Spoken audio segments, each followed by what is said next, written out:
Lose connection. Present it to YouTube. Did I present?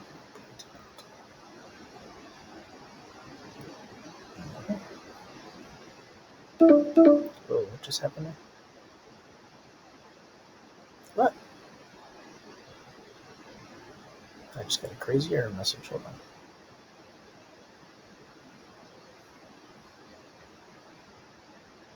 Now it works.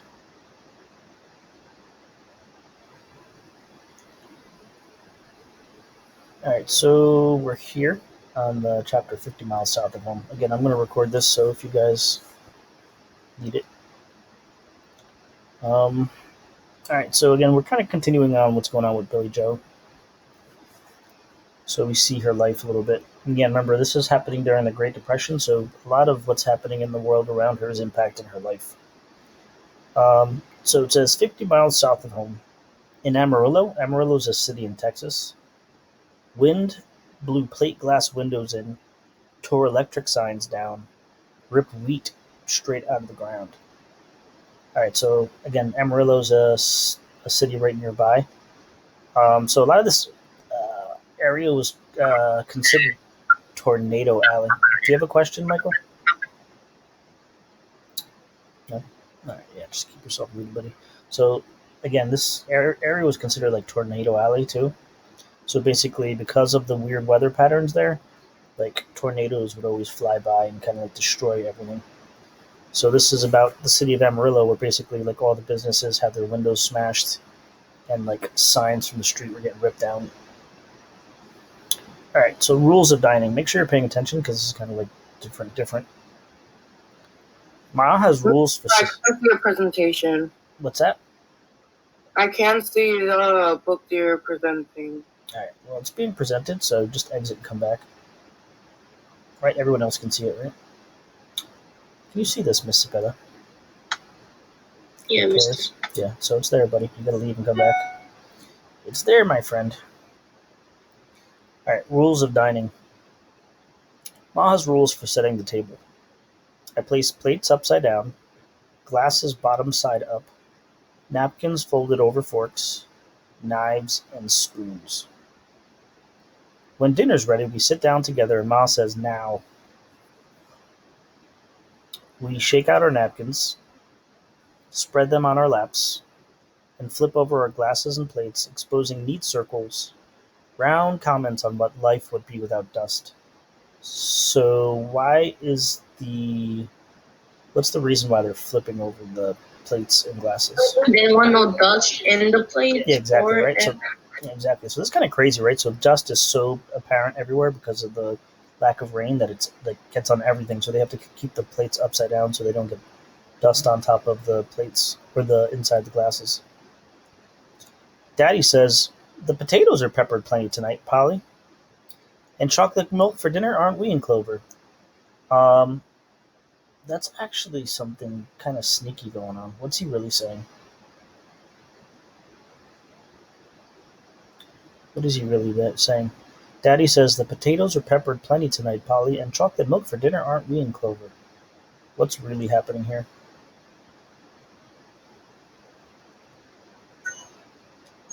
The food is arguing. The food is what? Filled with dust. Yeah, it's filled with dust, right? So basically dust has gotten into everything, right? Like you can't keep it out, just like inside of everything. When really all our pepper and chocolate is nothing but dust. I heard word from Livy Killian. Remember, Livy Killian was the girl who left to go to California with her family. The Killians can't find work, can't get food. Livy's brother Reuben, 15 last summer, took off thinking to make it on his own. I hope he's okay. With a baby growing inside Ma, it scares me thinking, where would we be without somewhere to live? Without some work to do? Without something to eat?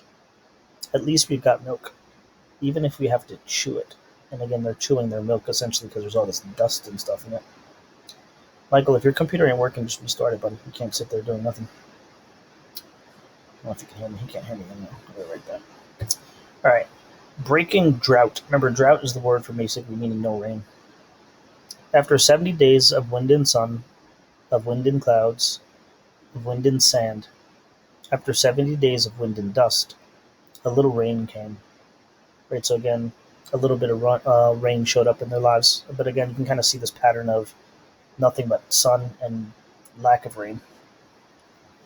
Dazzled. Um, Dazzled means to be like almost like hypnotized or be attracted to something. That's what dazzled means. In the kitchen, she's my ma. In the barn, in the field, she's my daddy's wife. But in the parlor, ma is something different. She isn't much to look at, so long and skinny, her teeth poor, her dark hair always needing a wash. But from the time I was 4, I remember being dazzled by her whenever she played the piano. Daddy bought it, an old Kramer, she's talking about the piano there, his wedding gift to her.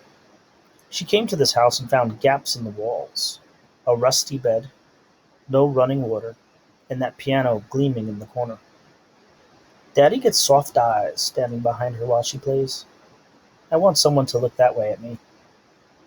On my 5th birthday, Ma sat down beside her and started me to reading music, started me to playing. I'm not half so good as Ma. She can pull Daddy into the parlor even after the last milking when he's so beat he barely knows his own name, and all he wants is a mattress under his bones. You've got to be something to get noticed that time of day, but Ma can. I'm not half so good with my crazy playing as she is with her fine tunes and her fancy fingerwork. But I'm good enough for Arlie, I guess. Right, so what is it that kind of gets the attention of the father in this chapter? What is the reason why the father is paying attention? What is it? They're playing piano. Yeah, exactly. Not they, but it's the mom, right? So the mom's piano skills are super good. All right, debt. What does that word mean, debt, if I have a debt? Perez? Or Diaz? Go ahead, either one of you. Like I was gonna say, Yeah, it's basically owing something, right? So a debt is something that's owed. Usually it's money, right? When people talk about debt, it's money that they generally are talking about. Daddy's thinking of taking a loan from Mr. Roosevelt and his men to get some new wheat planted where the winter crop has spittled out and died. So again, the father wants money to like try to plant crops because all the crops aren't growing because there's been no water. Mr. Roosevelt promises Daddy won't have to pay a dime until the crop comes in. Daddy says, I can turn the fields over, start again. It's sure to rain soon. Wheat's sure to grow. Ma says, what if it doesn't? Daddy takes off his hat, roughs up his hair, puts the hat back on. Of course it'll rain, he says. Ma says, Babe, it hasn't rained enough to grow wheat in 3 years. Daddy looks like a fight's brewing. He takes that red face out of his barn to keep from feuding with my pregnant ma. So what are they arguing about here? What are they arguing about? if it's gonna rain to grow wheat. Yeah, exactly right. So yeah, but what does the father want to do? It's kind of obviously tied to that. He wants to plant wheat so he can make money off of it. Yeah, but he wants something else that's more important than that. Rain. No, but he needs something. He needs something first before any of this can happen. What does he need? It's the reason why the mom is angry. What is he planning on doing? And the mom's not necessarily for it.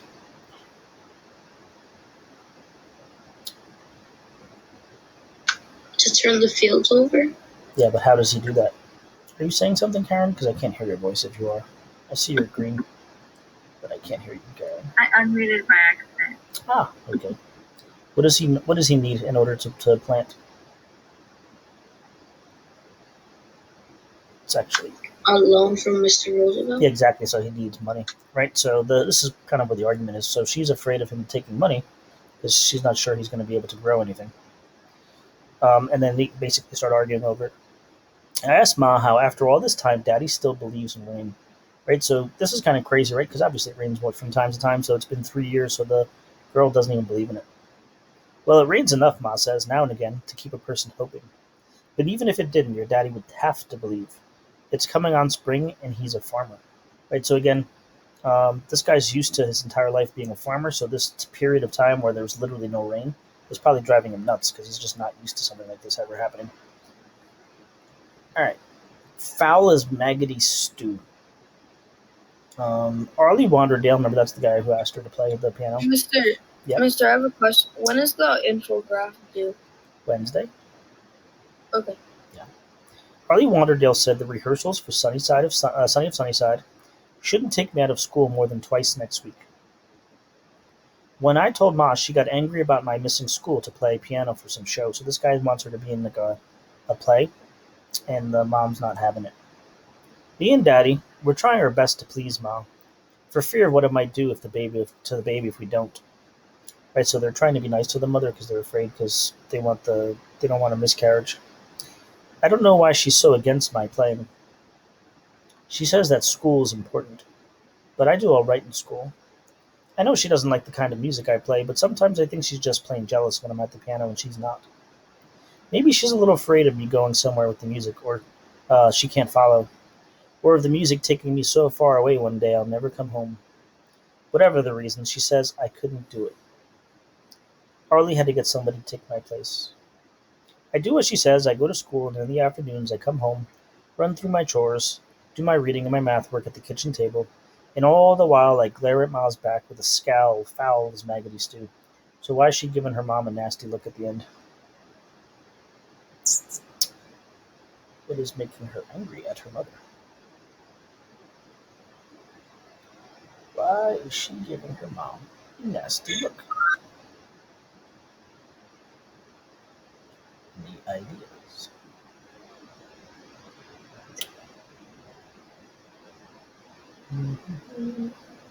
What is the reason for the nasty look at the end of the chapter?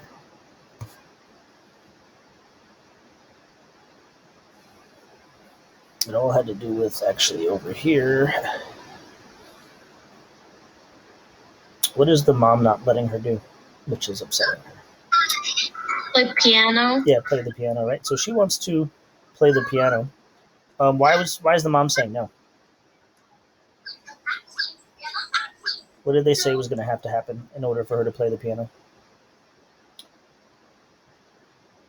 What has to happen for her to play the piano, which is the reason why she's not playing the piano?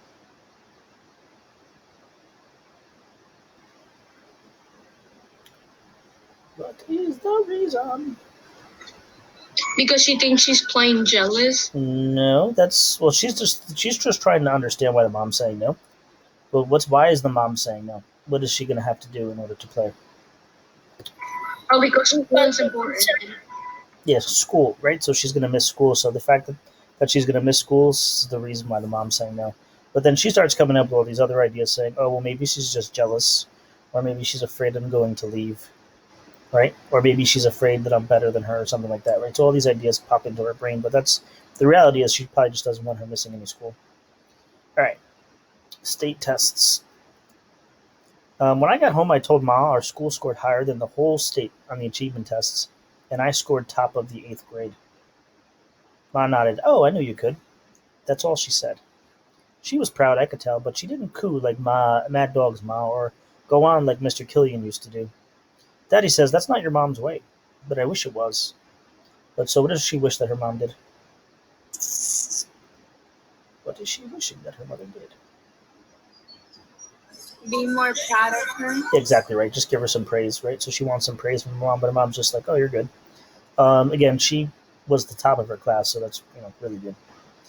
I wish she'd give me a little more to hold on to than I knew you could.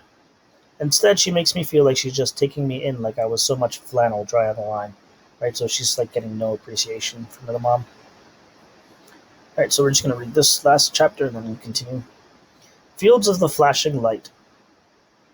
I heard the wind rise and stumbled from my bed. Down the stairs, out the front door, into the yard. The night sky kept flashing. Lightning danced down on its spindly legs. I sensed it before I knew it was coming. I heard it. I smelled it. I tasted it. Dust. While Ma and Daddy slept, the dust came, tearing up fields where the winter wheat set for harvest in June stood helpless. I watched the plants surviving so much drought, so much wind. I watched them fry, or flatten, or blow away like bits of cast off rags. That's a simile there. It wasn't until the dust turned towards the house, like a fired locomotive, that's another simile, and I fled, barefoot and breathless back inside. That's an example of what? Barefoot, breathless back is an example of what? Starts with the name. What did you say? What type of figurative language is that? Barefoot, breathless back inside. Alliteration? That is alliteration, good. It wasn't until the dust hissed against the windows, until it ratcheted the roof, that Daddy woke. He ran into the storm, his overalls half hooked over his union suit. Daddy, I called, you can't stop dust. Ma told me to cover the beds, push the scattered rugs against the doors, dampen the rags around the windows. Wiping dust out of everything, she made coffee and biscuits waiting for Daddy to come in. Sometime after 4, so this is happening at night. Rubbing low on her back, Ma sank down into a chair at the kitchen table and covered her face. Why is she probably covering her face? Why would the For mother? the dust. No. What is she probably doing? Because when he opens the door, the sound might get loud. Something's going on. Run? Yeah, she's probably crying, right? This is, her whole the entire wheat field just got destroyed again through this like crazy sandstorm. Daddy didn't come back for hours. Not until the temperature dropped so low, it brought snow. Ma and I sighed grateful, staring at those dirty flakes, but our relief didn't last. The wind snatched the snow right off the fields, leaving behind a sea of dust. Right, so something kind of crazy, right? It snows, and like this is something that they're probably excited about because again, snow essentially is just cold rain, but now that rain gets blown away by the wind. Waves and waves and waves of dust rippling across our yard. Daddy came in. He sat across from Ma and blew his nose. Mud streamed out. Right, so that's kind of crazy, right? It's like the dust just gets in everywhere. Literally, he's like breathing out dirt. He coughed and spit out mud. If he had cried, his tears would have been mud too. But he didn't cry, and neither did Ma. Right, so again, this is kind of like messed up, sad thing. What's going on with this family? And again, this story is obviously fictional. It's not a real story, but this really happened in this area in the South during this time period. Yeah, what's up? Question, Elijah? No, I thought it. Did I say something? Yeah, you said something. You said Mister, I think. I didn't say that. I could have swore I heard some Mister from They throw mud. Yeah, so there's literally, again, like this is like walking into a giant freaking windstorm of dirt, and it's just like imagine just a storm instead of just rain coming down. It's just nothing but dirt being blown around because there's nothing to hold the dirt to the ground, right? So when it rain, one purpose of rain is rain strengthens like the roots of stuff. So if it doesn't rain for a long period of time, all that stuff just gets loose, and then when the wind comes, it just blows it around. So if you don't have any rain, then like the stuff that's on top of the ground just can blow around easily. So when they get these giant storms, and again, because there's no like these areas are like plains, there's no trees. Trees are one of the things that keep stuff from like flying away. Right? Trees. So if you have no trees, like everything is just flat land, which is basically what this area is. All that dust just flies up. And again, you see, like these dust storms, right? Like you can just see it's just giant. Like this is what's coming onto those cities, just these giant storms of dust, right? And this just gets everywhere and doesn't go away. Like this is probably the Middle East, but basically it's the same concept. This is what's hitting these areas, right? And that just like destroys everything. Depending, in like this area, we get like severe winds, which would destroy everything even more. All right, so you're gonna go on to